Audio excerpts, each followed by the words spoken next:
Good morning, or good evening, or good afternoon, or whenever you're watching this. So this is back to Ivy House again, on Heron Pool again. And I've drawn, well actually, I didn't draw this peg. I've got Derek to draw my peg, and fair play, he's drawn me an absolute screamer, peg 4. So you can just about reach the far bank with a pole, because there is no pole limits now. So it is very long and heavy. And all I'm doing is fishing maggots. I started off on bread. I'm pretty sure I foul looked it. It's quite a good one, to be fair, because not all the carp are tiny in here. As you can see, this one's quite small though.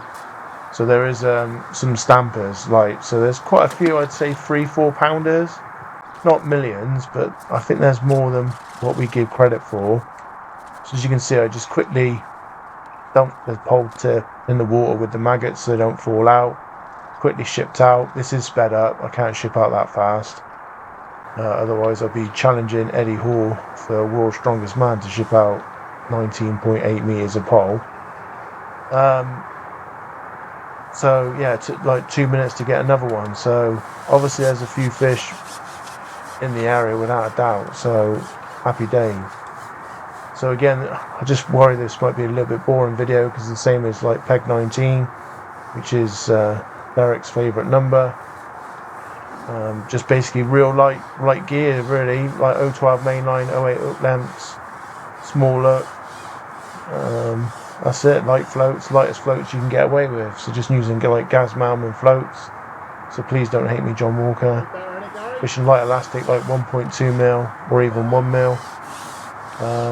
Through a top 2 kit, and that really is it. The key is hopefully having a couple of lines and like nicking fish off each line, how many fish you take, how many maggots you feed, or pinkies. Don't ask Derek to get you maggots and pinkies because he mixes them. That's the key. And also, I'm not being funny, it's been really lucky. You know, I think you do need to be a little bit lucky in winter fishing. Like when that float goes under, if it's a 6 ouncer or a 3 pounder, there's a little bit of luck. And also where you get drawn as well.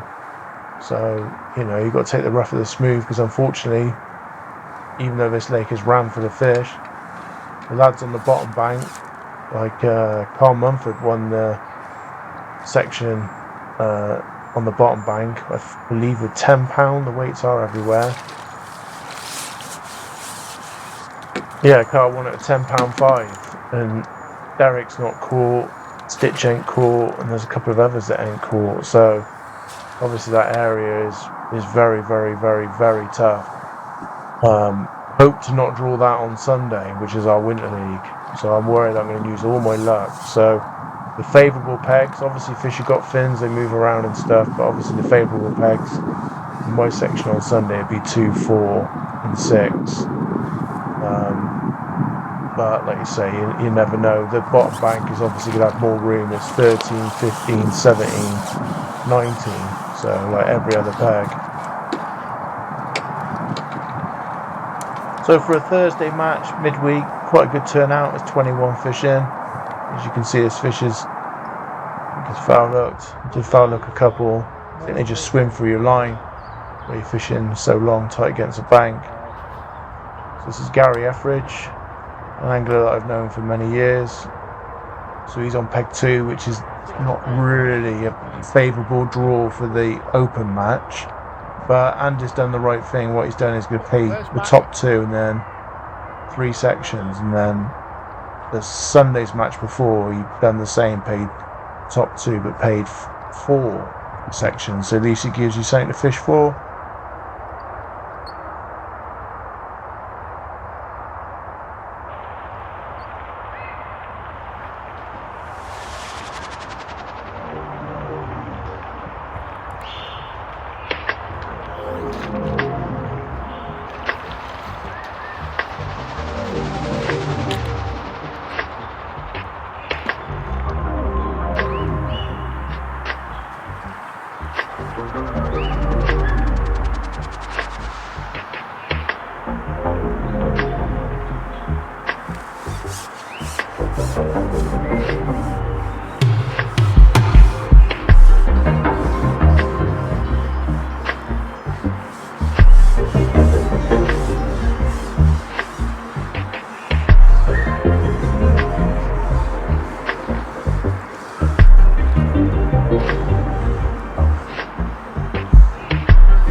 In the latter stage of the match, to be fair, Gary was probably catching fish for fish with myself, but I was lucky I had a better start than what he did by a long way, just because my peg's so much better, in my opinion, on the day. But what was noticeable that Gary did feed maggots reasonably heavy, like towards the end, and this happened with me on peg 23. So last Winter League I fed maggots quite heavy and caught, so something to think about. To be fair. Good morning. Well, it's not really a good morning. It's a white morning. Off to Ivy House must be absolutely mad. Not a great journey, as you can probably imagine. I had to combat a few big hills, and still not there yet. So. Yeah. What would today be like? A lottery. I think if you don't draw pegs 2, 4 or 6, I don't think you're going to catch. 19, 17, 15 and 13 I think are going to be not very good at all, especially after the match on Thursday. Mirror checks, just gently move out. Hey up, we're sliding a little bit. Obviously the road has been gritted a little bit, but not massively. Tactics, keep warm, get there in one piece, and hopefully get home in one piece. Apparently it's all going to be gone, isn't it? According to the weather, it's going to be like 9 degrees and wet and wild. It's going to get really windy apparently. So yeah, this is not going to be a great match, to be fair. Maggots and bread. We will see. So unreal. So literally 20 minutes later, look at it now. Now it's not because it's all miled up that fast and it's all melted. Obviously it just didn't have nowhere near as much snow here. So just shows that areas and stuff like that. So happy days. So we got here all in one piece. No problems. Just took it slow and steady. Bit of engine braking, kept off them brakes, drove slow and sensible. So happy days. Open for a draw now. I didn't film it, not because I'm bitter or twisted or anything like that. It's just it was really wet. Didn't want to risk my camera. Drew peg 15. Didn't think I'd do any good if I'm honest. And unbelievably, I've actually won my section. Obviously, lucky win off my back. Got a bit of room. Obviously, some fish there. So obviously, all these things worked in my favour. Just basically, just really, really delicate, bit patient. Had a few bites. Got a bit lucky. Had a decent ghost carp and a decent mirror. So yeah, all in all, great day. I'm glad I went. Really, to be honest.